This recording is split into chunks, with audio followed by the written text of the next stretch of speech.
Hello दोस्तों, कैसे हैं आप लोग।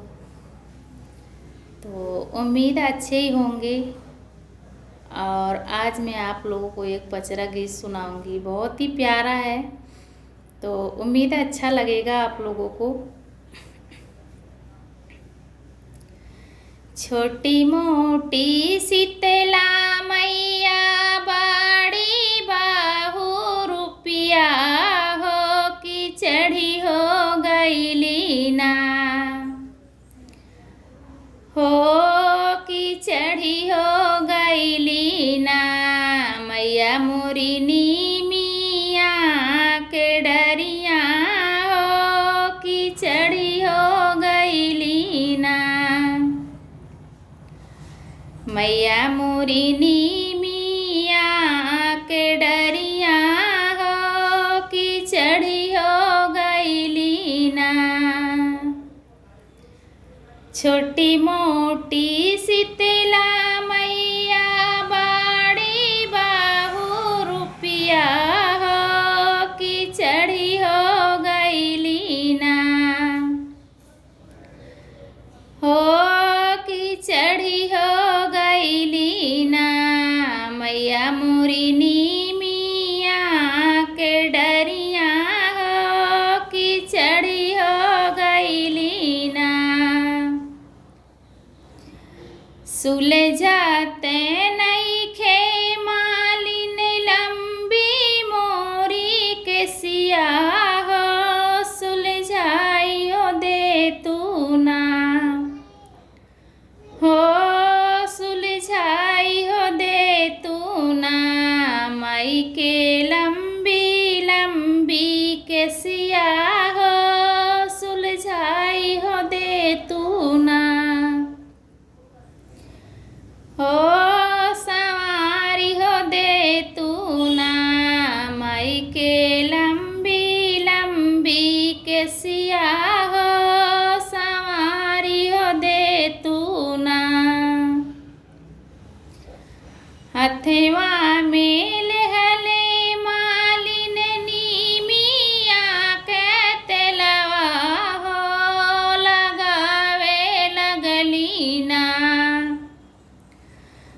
हो सुलझावे लगली ना। माई के लंबी लंबी के सिया हो, संवारे लगली ना।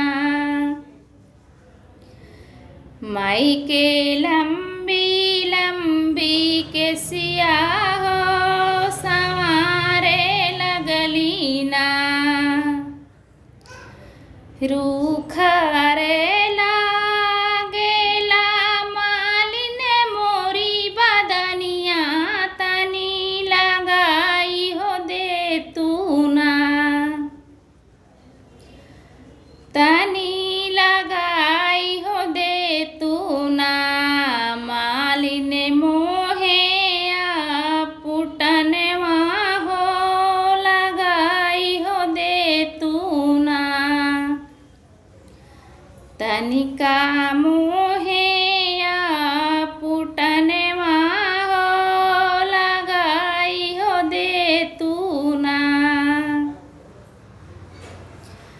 हथवा में लहले मालिन पुटन कटोरिया हो, लगावे लगली ना,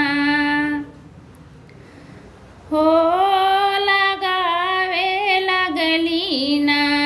माई के सुंदर सुंदर देहिया हो, सजावे लगली ना। माई के सुंदर सुंदर देहिया हो, सजावे लगली ना। रूखा रे लागेला मोरी बदनिया, तनी लगाई हो दे तू ना। मालिन मोहे पुटनवा हो,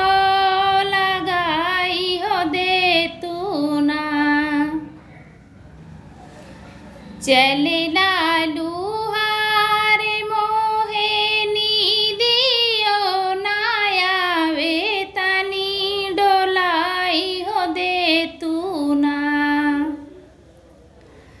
तनी डोलाई हो दे तू ना।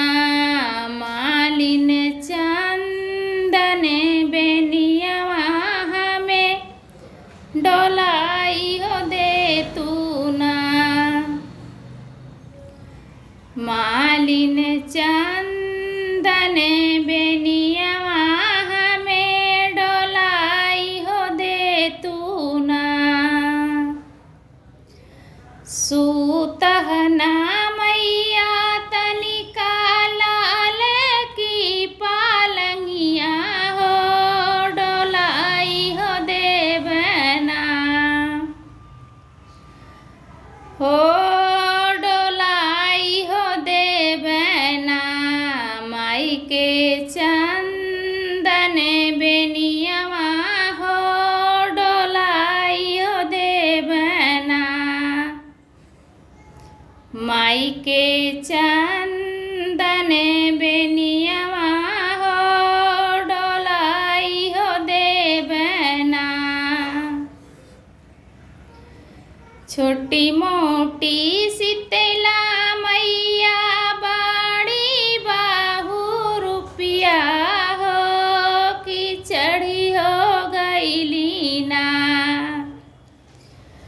हो कि चढ़ी हो गईली ना। मैया मोरी नीमिया के डरिया हो कि चढ़ी हो गईली ना।